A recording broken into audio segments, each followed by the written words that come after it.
The wind screamed across Peak 7,000 to 340 at 30 knots, carrying ice crystals that cut exposed skin like microscopic razors. Staff Sergeant Riley Brennan pressed her body against a frozen rock and watched 18 soldiers disappear into the valley below. She counted them. She always counted. 17 moving fast, one on a stretcher.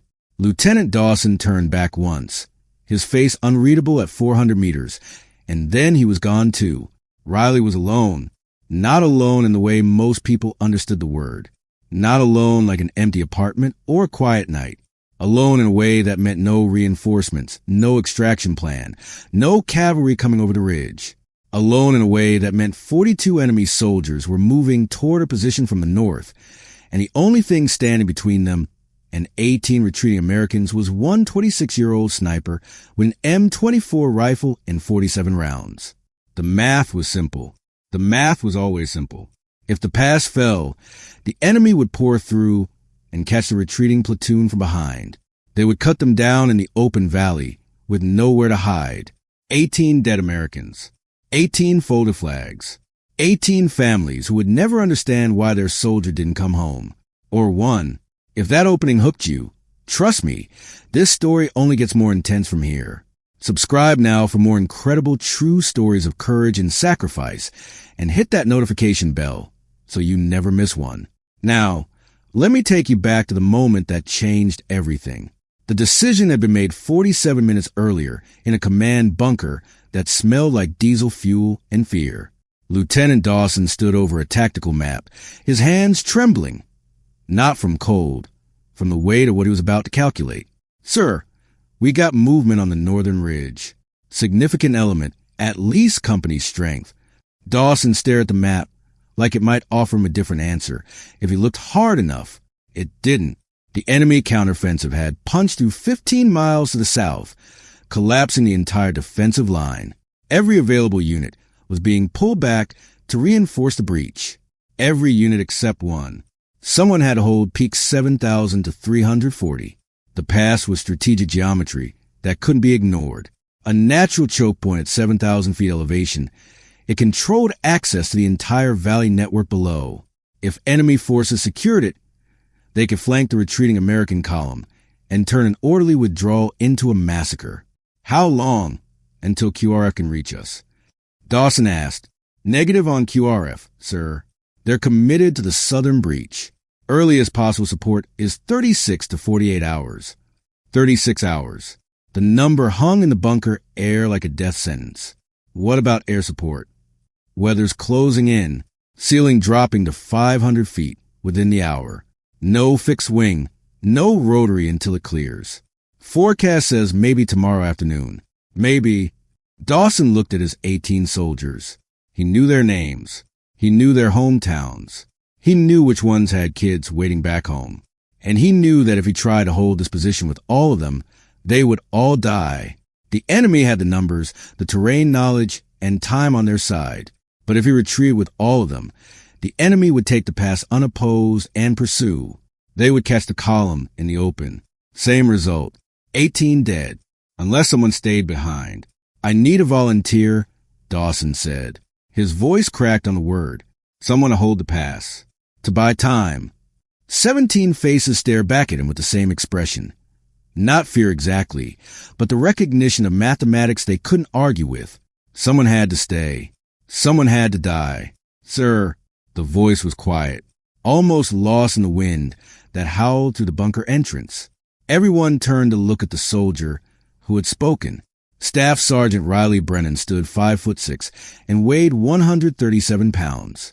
She had a face that people forgot 5 minutes after meeting her, and a voice that rarely rose above conversational volume. In a unit full of loud personalities and aggressive confidence, she moved like a shadow. Some of the newer soldiers didn't even know her name, but Lieutenant Dawson knew her range qualification scores. He knew her patience. He knew that in every training exercise, she found positions no one else considered and held them with mechanical precision. Brennan, he said, not a question, an acknowledgement. I know the terrain, sir. I've been running observation from the northern ridge for 3 weeks. I know the approach routes. I know where they'll come from. She paused. And I know you're not going to be able to extract me. The bunker went silent, not the comfortable silence of understanding, but the terrible silence of witnessing something that couldn't be taken back. Staff Sergeant, I can't order you to. You're not ordering me, sir. I'm volunteering. Riley's face showed nothing. Not bravery, not fear, not resignation. Just the same flat calm she brought to every task, as if holding a mountain pass alone against a company-sized element was simply another problem to be solved. Dawson stared at her for a long moment. He wanted to refuse. He wanted to find another solution, another option, another way out that didn't involve leaving a 26-year-old woman alone on a frozen ridge to die. But the map offered nothing. The radio offered nothing. The sky offered nothing but closing weather and the promise of a long, cold night. How many rounds you have? 47, sir, plus sidearm. 2 magazines. 47 rounds against 42 enemy soldiers with full automatic weapons and numerical superiority. The arithmetic was impossible. Everyone in the bunker knew it. I'll make them count, Riley said. They gave her 6 protein bars and 3 liters of water. They gave her emergency chemical heat packs, the small ones designed to warm hands, not save lives. They gave her a radio that would maintain contact until the platoon cleared the valley and then goes silent. No one said goodbye. Not really. Corporal Martinez pressed a St. Christopher medal into her palm and told her it was a loan, that she'd have to return it. Sergeant First Class Patterson looked at her like he was memorizing her face. Private Chun, 19 years old and on his first deployment, started to say something and then couldn't finish. Riley understood. Words felt insufficient for moments like this. Better to carry the silence than to fill it with inadequate language. The platoon moved out at 1,437 hours. Riley watched them descend into the valley, counting footsteps until the last soldier disappeared behind a rock formation. Then she turned north, toward the enemy, and began the methodical work of preparing to die on the right terms. She had known this moment was coming for 6 years. Not specifically, not this mountain, not this day, not this particular impossible arithmetic, but the shape of it, the outline. Staff Sergeant Riley Brennan had built her entire military career around being underestimated, and she had always understood that eventually the gap between what people assumed she could do and what she actually could do would become the margin between survival and death. She grew up in rural Montana, the daughter of a wildlife biologist and a Forest Service ranger. By age 12, she could identify animal tracks at 50 meters and sit motionless in a hunting blind for 6 hours without complaint.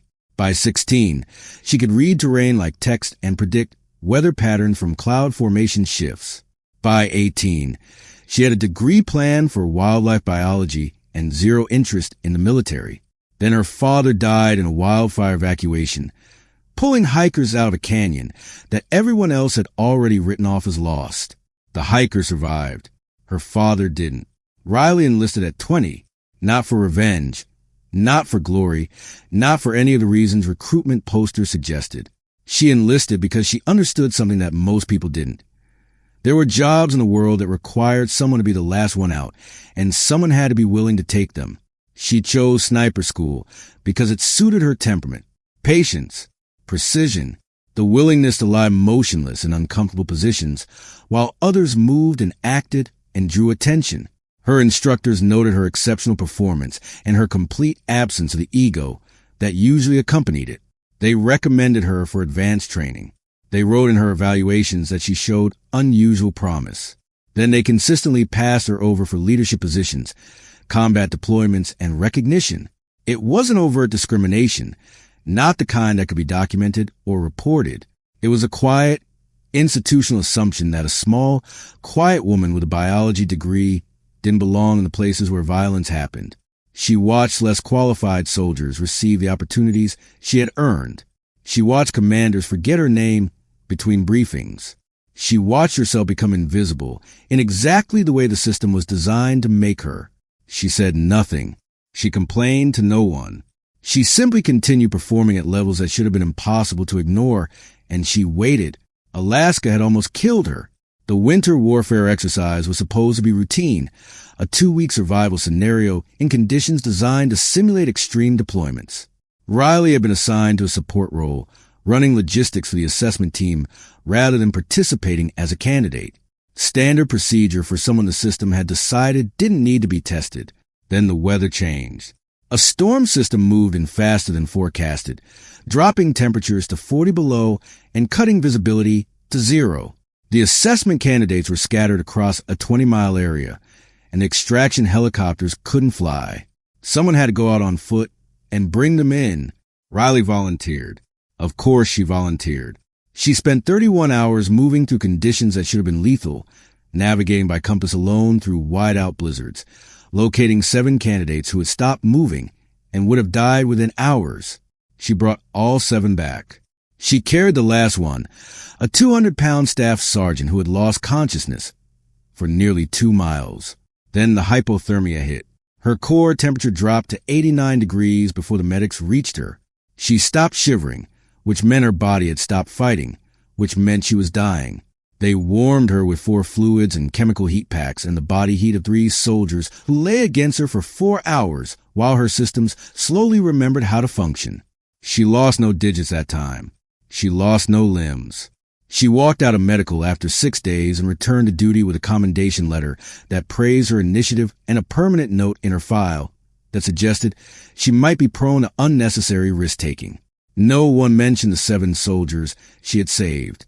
No one mentioned that she had done what no one else was willing to do. The institution processed her sacrifice, reduced it to paperwork, and moved on. Riley learned something from that. She learned that the gap between what she could do and what the system believed she could do would never close. The system would never see her clearly. The system would never acknowledge what she was. So she stopped waiting for it to.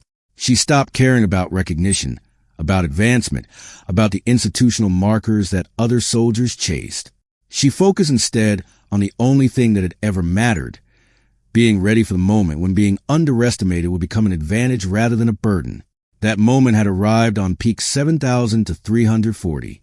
Riley moved through the terrain assessment like she was reading a familiar book. The northern ridge offered 17 defensible positions within her operational area. 12 had adequate cover and concealment. 7 provided overlapping fields of fire. 3 were nearly perfect, protected approaches, stable shooting platforms, and escape routes to secondary positions. She eliminated the perfect ones immediately. The enemy would expect perfect.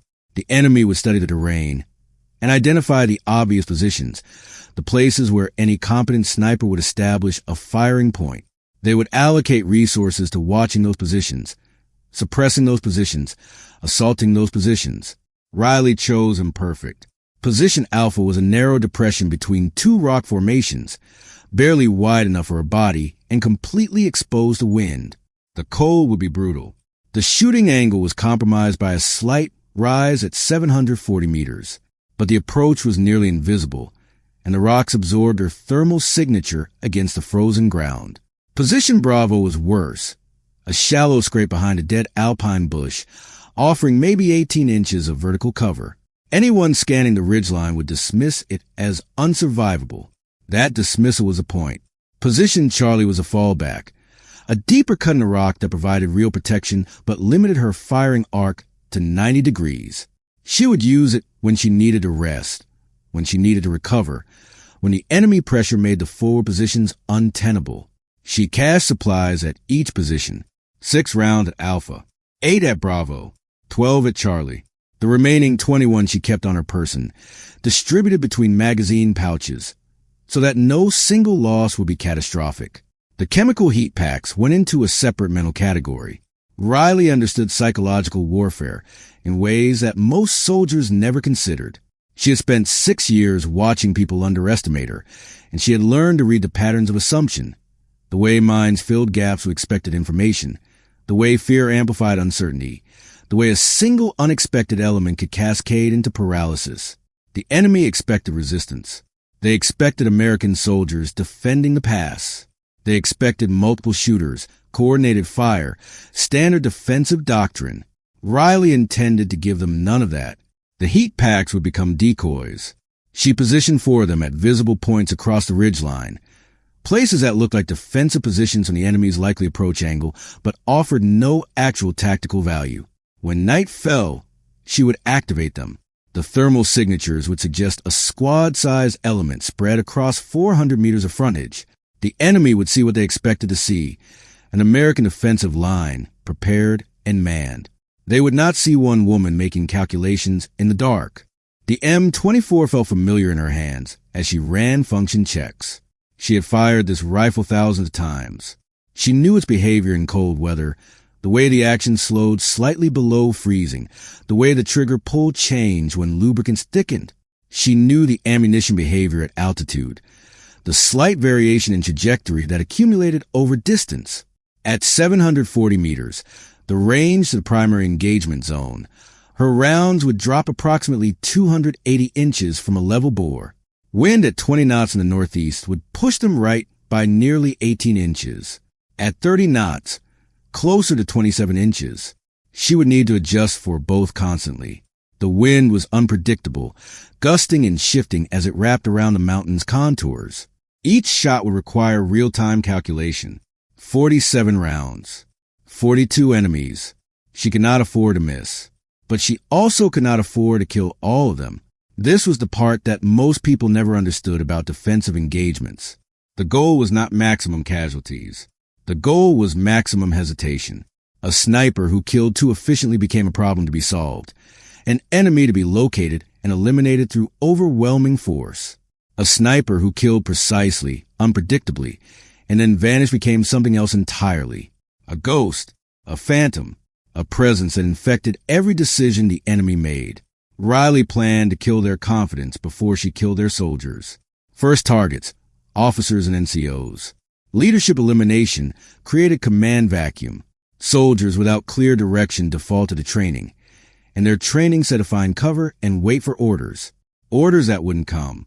Second targets, communications equipment, radios, antennas. Anything that allowed coordination. An enemy force that couldn't communicate became 42 individual problems rather than one collective threat. Third targets, heavy weapons, machine guns, RPGs, anything with a range and firepower to suppress their positions. Neutralizing those assets would force the enemy into close assault, the least efficient use of their numerical advantage. She would fire from different positions. She would vary her timing. She would create gaps of silence that stretched minutes, then hours, letting the enemy wonder if she was still there, if she was moving, if she was wounded, if she was dead. She would become uncertainty itself.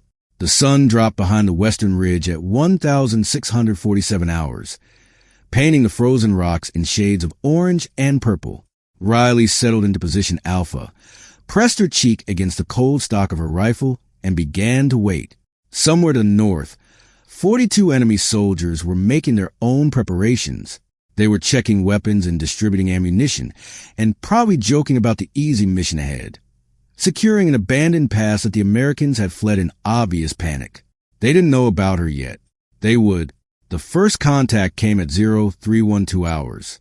Riley had been stationary for over 11 hours. Her body temperature had dropped to the edge of clinical hypothermia, despite the layered cold weather gear and the chemical heat pack pressed against her core. Her fingers moved slowly, the fine motor control degraded by cold and sustained tension. But her eyes remained sharp, and when the first shapes appeared on the northern approach, she was ready. 6 soldiers on point, moving in a loose wedge formation. They carried AKMs and wore winter camouflage that blended poorly against the darker rocks. Their spacing was professional, 12 meters between each man, enough that a single burst couldn't catch multiple targets. They were trained. They were careful. They weren't careful enough.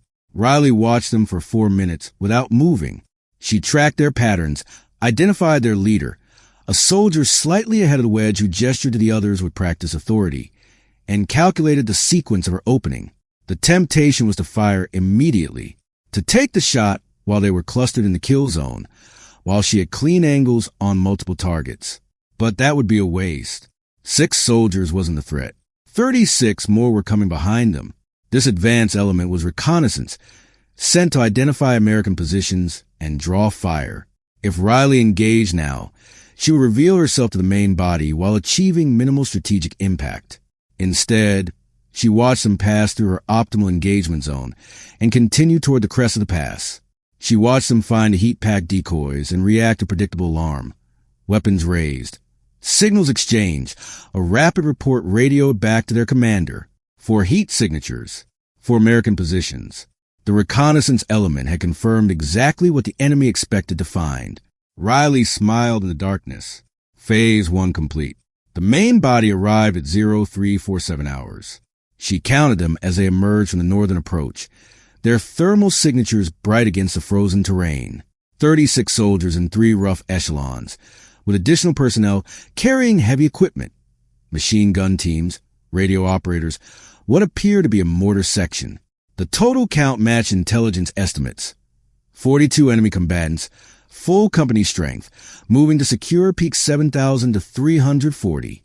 Their commander positioned himself near the center of the formation, surrounded by a security element and constantly gesturing toward the ridgeline. He was aggressive, Riley noted, eager to push forward. He had expected minimal resistance, a hasty American withdrawal, leaving nothing but abandoned positions and maybe a few stragglers to be mopped up. He was about to receive a very different education. Riley shifted her position by 3 inches, bringing her scope to bear on a machine gun team setting up on a flat rock 680 meters from her location.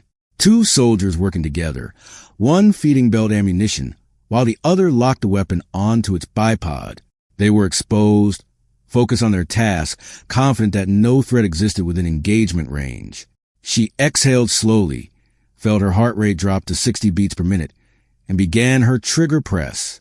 The M24 spoke once. The sound reached the enemy position 1.9 seconds after the round, arriving as a distant crack that could have been anything. A rock fracturing from temperature change, an ice shelf calving from a hidden face. By the time the sound arrived, the machine gunner was already dead, the round having entered his upper chest and disrupted enough vital structure to end consciousness before pain could register. His partner dropped to the frozen ground, screaming something that was lost in the wind. Other soldiers scattered, seeking cover behind rocks and depressions, their weapons swinging wildly across the ridgeline as they searched for a threat they couldn't locate. Riley was already moving. She low-crawled 30 meters to position Bravo, her body screaming at the movement after 11 hours of stillness. The cold had stiffened her joints and slowed her blood. Every motion felt like forcing rusted machinery back into operation. But she moved, because stillness after a shot meant death. From Bravo, she had a different angle on the enemy formation. They were regrouping, their commanders shouting orders that she couldn't hear but could predict. Establish perimeter, locate the shooter, suppress and maneuver. Standard response doctrine. She let them work through their response cycle for 6 minutes. She let them believe briefly that the single shot might have been a straggler, a rear guard, a lone actor soon to be overwhelmed. Then she fired again. The second round caught an NCO who had stood up to direct his squad's movement.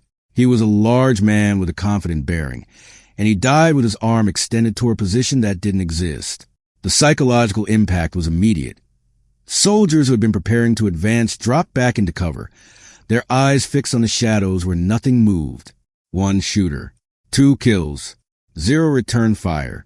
The mathematics were working exactly as Riley had planned. The enemy commander's response escalated. He ordered suppressive fire toward the ridgeline, and suddenly the night erupted with automatic weapons. Tracers arced across the frozen landscape, impacting rock and ice, filling the air with a sharp crack of supersonic rounds and the deeper thump of ricochets. None of it came anywhere near Riley's position. They were firing at the heat-packed decoys. They were firing at the positions they expected to find, the obvious points, the logical positions, the places their training told them American snipers would be. Riley was in none of those places. She fired twice more during the suppressive barrage, using the noise of their own weapons to mask her shots. A radio operator went down, his equipment sparking as the round passed through both technology and flesh. A squad leader who'd been organizing a flanking movement collapsed against a rock he was using for cover, for rounds, for casualties, and the enemy still didn't know where she was. The first assault wave came at 0423 hours. 12 soldiers advanced under covering fire, moving in bounds of 15 to 20 meters, using terrain features to mask their approach. Their tactics were sound. Their execution was professional. But they were moving toward the decoy positions, toward the heat signatures that glowed in their thermal optics like beacons. Riley let them commit to the assault. She let them close to within 200 meters of the false positions before she opened fire from an angle they hadn't considered. The first round caught the assault element's leader as he rose from behind a rock to signal the next bound. The second round, fired 4 seconds later, dropped the soldier who moved to take his place. The third round destroyed the optical sight on an RPG launcher, sending fragments into the weapon operator's face. 3 rounds, 3 effects, and suddenly the assault wave had no leadership, no heavy weapons, and no understanding of what they were facing. The remaining 9 soldiers went aground and stayed there. They called for reinforcement. They called for fire support. They called for someone to tell them what was happening, because their training hadn't prepared them for this. For an enemy that appeared from nowhere, struck with surgical precision, and then vanished before countermeasures could be brought to bear. Riley used a pause to relocate, to position Charlie. Her hands were shaking now, the fine tremors of early-stage hypothermia combining with adrenaline depletion and the accumulated stress of sustained combat. She pressed a heat pack against her chest and forced herself to eat a protein bar, chewing mechanically while she counted her remaining ammunition. 40 rounds expended, 37 rounds remaining, 7 confirmed kills, possibly more. Some of the casualties have been pulled into cover by their comrades. Their final status unknown. The enemy commander was learning. His second assault came from a different direction, approaching from the east rather than the north, using terrain that should have masked the soldiers from the original shooter positions. It was a competent adjustment, but Riley had anticipated it. She had spent 3 weeks observing this terrain. She knew every fold in the rock, every shadow that moved with the sun, every dead ground that seemed protected but actually offered clean firing angles from non-obvious positions. The eastern approach funneled through a narrow saddle at 620 meters, closer than her optimal range but still well within her capabilities. She waited until the assault element was committed to the saddle. Then she fired. The first round hit the point man. The second hit the soldier immediately behind him. The third and fourth rounds went into the cluster group that had bunched up when the lead elements fell, striking 2 more before the survivors could react. 4 seconds, 4 rounds. For casualties, the eastern assault collapsed. Soldiers scrambled backward, abandoning their wounded, desperate to escape the kill zone that had materialized around them. Riley tracked them through her scope, but held fire. Her ammunition was finite. Her advantage was psychological. Every round had to serve both purposes. She let them run. The second assault cost the enemy 8 soldiers, 4 from the eastern approach and 4 from the supporting element that had tried to suppress her position from the north.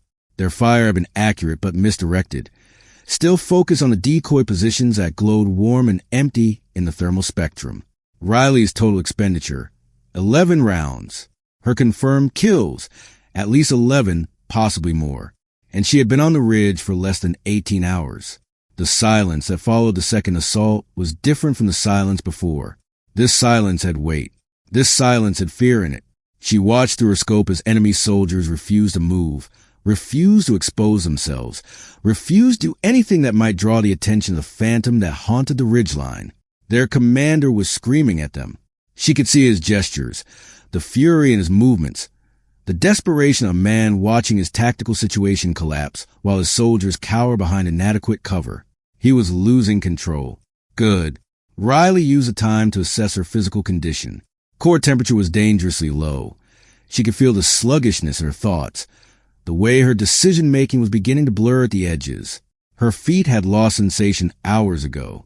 Her left hand was developing the waxy pallor of frostbite.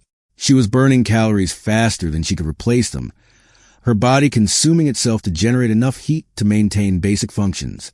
She had maybe 12 hours before cognitive impairment became critical, maybe 8 before her shooting ability degraded beyond acceptable parameters. She needed to end this before her body ended her. But ending it wasn't the mission. Holding was the mission.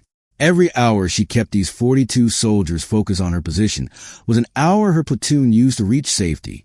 Every assault she broke was an assault that didn't pursue the retreating column. Time was the weapon. Her body was the ammunition. And she intended to spend both as efficiently as possible. The third assault came at 0847 hours. This one was different. The enemy commander had finally absorbed the lesson that his thermal imaging was lying to him, that the heat signatures he was targeting were decoys rather than defenders. He had reorganized his remaining forces, approximately 28 soldiers, by Riley's count, into a coordinated three-axis assault designed to overwhelm any single defensive position through simultaneous pressure. It was the right tactic. Against a squad-size element, it would have worked. Multiple shooters couldn't cover multiple approaches simultaneously. Someone would be flanked. Someone would be overrun. But Riley wasn't a squad. She was one person who could be in only one place at a time, and she used that limitation as her greatest asset. She fired from position Alpha as the northern element advanced, dropping 2 soldiers in rapid succession. Then she went silent and relocated to position Bravo as the enemy rushed to suppress Alpha. She fired from position Bravo at the eastern element, hitting 1 soldier and forcing the others into cover. Then she went silent again, letting them believe they had suppressed her, letting them begin their advance again. She reappeared at position Alpha, firing at the northern element that had resumed movement. They scattered, convinced that the original position was still manned, that they had failed to neutralize the threat. The pattern continued for 47 minutes. Riley moved between positions, firing enough rounds to maintain the illusion of multiple defenders, while never staying in one place long enough to be fixed and destroyed.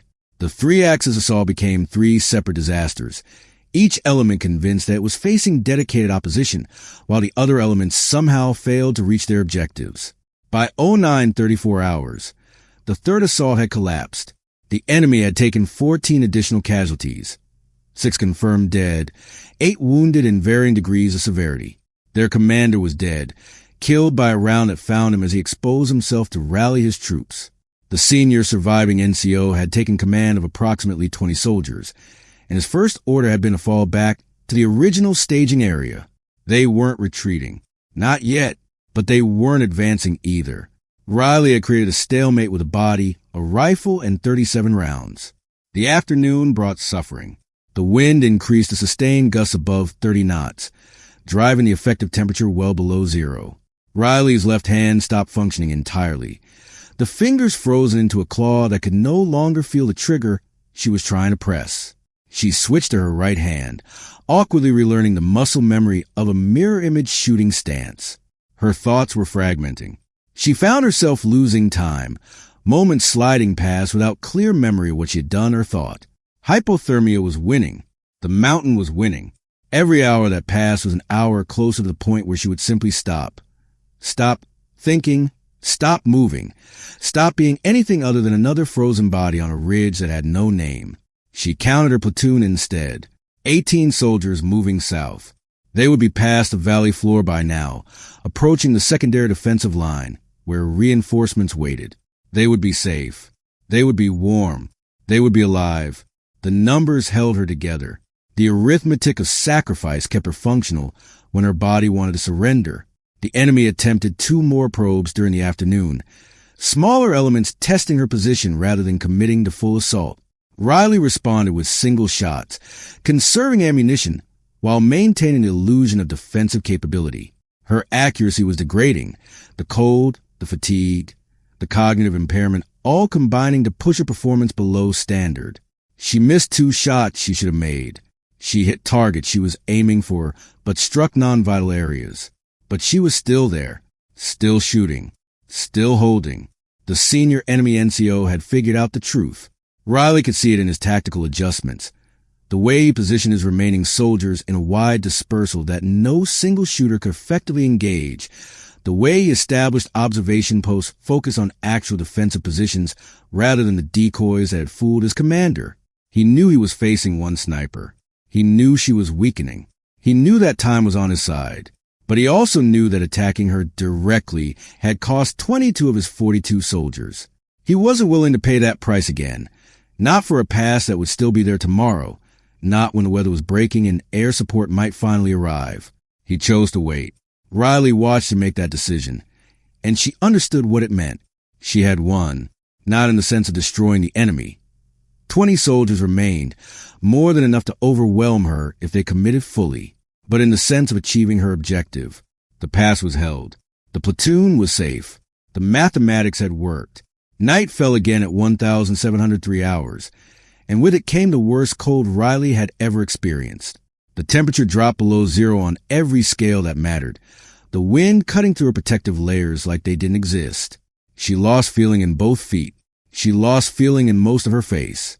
She lost the ability to distinguish between minutes and hours, reality and dream. She talked to her father. He sat beside her in the frozen rocks, his face exactly as she remembered it from childhood, weathered and kind and endlessly patient. He didn't speak, because the dead don't speak, but his presence was enough. She told him about the platoon. She told him about the arithmetic. She told him that she understood, finally, why he had gone into that canyon. When everyone else had given up, some things mattered more than survival. The enemy made one final probe at 0214 hours, a three-man team moving silently through the darkness toward her position. They were good. Riley didn't detect them until they were within 60 meters, close enough that her rifle became a liability rather than an asset. She drew her sidearm, pressed her back against the rock, and waited. They came over the ridge 20 meters apart, scanning the terrain with night vision equipment that glowed green in the darkness. Riley shot the first one center mass, adjusted, shot the second in the leg as he dropped for cover, and then emptied her remaining rounds toward the third as he retreated. 2 confirmed hits. The third had escaped, but it also carried a message back to the commander. The pass was still defended. The defender was still capable. The price for this ridge remained too high. Riley had 6 rounds remaining for her M24. Her sidearm was empty. Her body was failing. But the night was ending, and with morning came a sound she had stopped believing she would hear. Her radio crackled to life. Viper 6, this is Angel 3-3, how copy? The voice was distant and distorted by cold degraded batteries, but it was there. Real. American. Riley pressed the transmit button with fingers she could no longer feel. Angel 3-3, Viper 6. I copy. Status is defensive. Position holding, heavily depleted. Copy, Viper 6. We have you on thermal from Angels 12. Be advised, extraction inbound to your position. ETA 15 mics. Can you mark for approach? 15 minutes. 15 more minutes of survival. Riley reached for a chemical heat pack, the last one she had, and activated it with trembling hands. Affirmative, Angel 3-3. Standing by to mark. The helicopter came in fast and low, using the terrain to mask its approach from enemy observation. Riley heard it before she saw it. The distinctive thump of rotors cutting mountain air, the sound of salvation arriving on mechanical wings. She forced herself to stand. Her legs refused at first, the muscles locked and unresponsive after 36 hours of cold and immobility. She fell twice before she found her balance, using her rifle as a cane to push herself upright. The heat pack glowed in her raised hand, a small beacon in the frozen darkness. The helicopter touched down 40 meters from her position, its rotors blasting ice crystals across the ridge like horizontal snow. A crew chief waved frantically from the open door, screaming something she couldn't hear over the engine noise. Riley started walking. Each step was agony. Each step was victory. She had 73 meters between her and the helicopter when the enemy opened fire. The rounds cracked past her head, close enough that she felt the pressure wave of their passage. The enemy had one final chance, one final window, and they were taking it. She dropped to one knee, raised her M24, and found the muzzle flash through her scope. 612 meters. One shooter, possibly 2. Wind at 25 knots from the northeast. She fired her last 6 rounds in 9 seconds, working the bolt with mechanical precision, adjusting for each impact, walking her fire into the enemy position until the muzzle flashes stopped. Then she dropped the rifle and ran. The crew chief caught her as she collapsed into the helicopter's bay, his arms wrapping around her frozen body as the pilots pulled collective and climbed away from the ridge. The helicopter was on the ground for exactly 18 seconds. Behind them, peak 7,340 disappeared into the dawn haze, Just another nameless ridge on a nameless mountain, indistinguishable from 1,000 others in the endless chain of frozen stone. Riley closed her eyes and stopped counting. The medical aftermath was measured in pieces. 4 toes, amputated at the joint, the left index finger, removed at the first knuckle, 18 pounds of body weight, lost to cold and starvation, and the relentless metabolic demands of sustained combat. The core temperature when she arrived at the field hospital was 84 degrees, 6 degrees below the threshold for severe hypothermia, deep into the range where cognitive function disappeared and death became statistically probable. The doctors said she should have died. They said the combination of exposure duration, temperature extremes, and physical exertion should have shut down her systems hours before extraction. They had no explanation for why it hadn't, beyond the vague acknowledgement that some bodies simply refused to quit. Riley spent 3 weeks in medical facilities, moving from the field hospital to Landstuhl Regional Medical Center in Germany, and finally to Walter Reed for rehabilitation and evaluation. Her physical recovery progressed faster than expected. She was walking within 8 days, running within 20, rebuilding the muscle mass she had lost with methodical determination. The institutional review took longer. The Army convened a formal board to assess the peak 7,000 to 340 engagement to determine what had actually happened on that ridge and whether Staff Sergeant Brennan's account could be verified. They gathered communication logs, satellite imagery, and after-action reports from the enemy forces who had eventually withdrawn from the pass. They interviewed Lieutenant Dawson and every soldier from the platoon who had survived because Riley stayed behind. They concluded that her story was probable exaggeration. The board found insufficient physical evidence to confirm the casualty count she had reported. The enemy had carried their dead with them when they withdrew, leaving no bodies for verification. The satellite imagery was degraded by weather conditions, showing movement consistent with combat, but not precise enough to confirm individual engagements. The ammunition expenditure, 37 rounds fired, was documented, but the relationship between rounds fired and casualties inflicted could not be independently verified. They acknowledged that Staff Sergeant Brennan had maintained a defensive position under extreme conditions. They acknowledged that her actions had contributed to the successful withdrawal of her platoon. They acknowledged that her service demonstrated courage and commitment beyond normal expectations. They downgraded her medal recommendation from the Distinguished Service Cross to the Bronze Star with Valor Device. Riley sat in the review board hearing and listened to career officers explain why her survival wasn't quite heroic enough to merit the recognition her commanding officer had requested. She listened to them describe statistical anomalies and evidentiary standards and the importance of maintaining credibility in commendation recommendations. She listened to them reduce 36 hours of frozen sacrifice to a footnote in an after-action report. She said nothing, not because she accepted their conclusion, not because she believed they were right. She said nothing because she had learned, across 6 years of institutional invisibility, that some battles couldn't be won with words. The system would believe what the system chose to believe, and no amount of testimony or evidence would change that. The 18 soldiers who had made it home knew what she had done. Their families knew. Lieutenant Dawson, who had wept when he saw her carried off the helicopter alive, knew. That knowledge existed regardless of what any review board decided.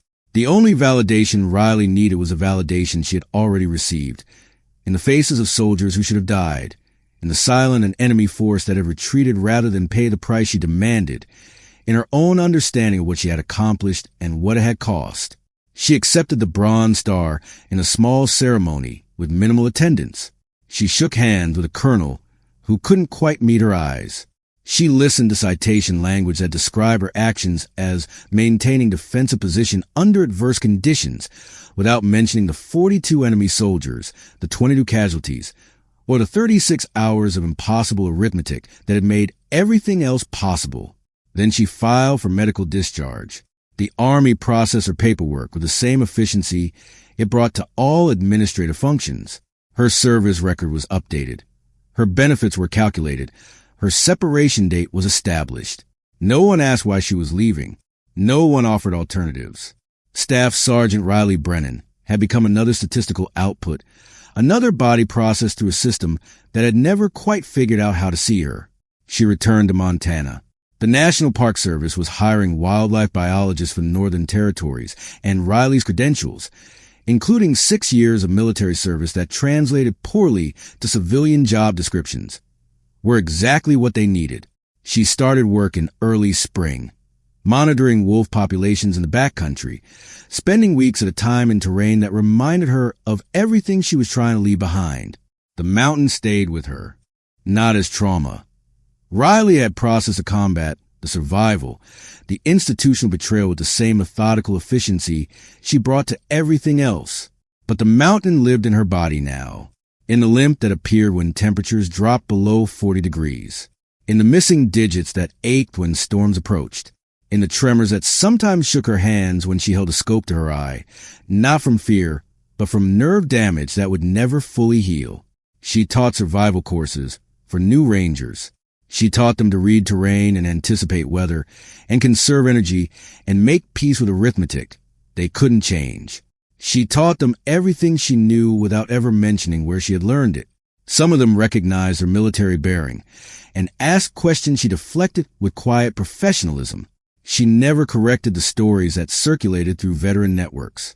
The engagement at Peak 7,000 to 340 had become legend in certain communities, passed from soldier to soldier in the endless oral tradition of military service. The details changed with each telling. The casualty count inflated, the duration extended, the weapon sometimes becoming an M110 or a Barrett or whatever the storyteller thought sounded most impressive. Sometimes her gender was erased entirely, the story attributed to a male sniper whose name shifted depending on who was telling it. Riley never set the record straight. The truth existed in her body and her memory, and that was enough. The rest belonged to the institution, which could do whatever it wanted with facts it chose not to believe. She met one of the 18 soldiers 5 years later. He was hiking in Glacier National Park, recognizing the trails from his honeymoon a decade earlier and returning with his children to show them what he had shown his wife. Riley was monitoring a wolverine den when she encountered his group on a ridgeline, and she recognized his face immediately. Older, whether by time, but still carrying the expression of a young private who had been terrified and grateful and unable to find words. He didn't recognize her. She didn't expect him to. "Beautiful country," he said, nodding at the vista below them. "My kids have never seen anything like this." "It is beautiful," Riley agreed. "You should see the alpine meadows in July. Wildflowers covering everything." She gave them directions to the best viewpoint and watched them continue down the trail. The private, no longer a private, probably out of the military entirely by now, turned back once and smiled at her like she was a stranger who had been unexpectedly kind. Riley smiled back. She didn't need him to know. She had never needed anyone to know. The sacrifice had been its own payment, the act complete in itself, requiring nothing from the world except the continued existence of the people she had chosen to save. She watched the family disappear around the bend, 2 children running ahead while their parents followed at the leisurely pace of people with nowhere urgent to be. Then she turned back to her wolverine den, made notes in her field journal, and continued the quiet work of understanding a world that had always made more sense than the one where institutions decided what courage was worth. The sun was setting when she finished her observations, painting the Montana peaks in colors that reminded her of another sunset on another mountain, in another lifetime. She stood at the ridge and let the cold wind wash over her, feeling the familiar ache in her damaged extremities, the weight of a body that had paid its price and continued anyway. Institutional records called Peak 7,000 to 340 a delayed enemy advance. They called it successful defensive posture under adverse conditions. They called it worth exactly 1 Bronze Star and a medical discharge. Riley called it keeping a promise. And the only validation she had ever needed was her own, and 18 families who didn't receive a folded flag that winter.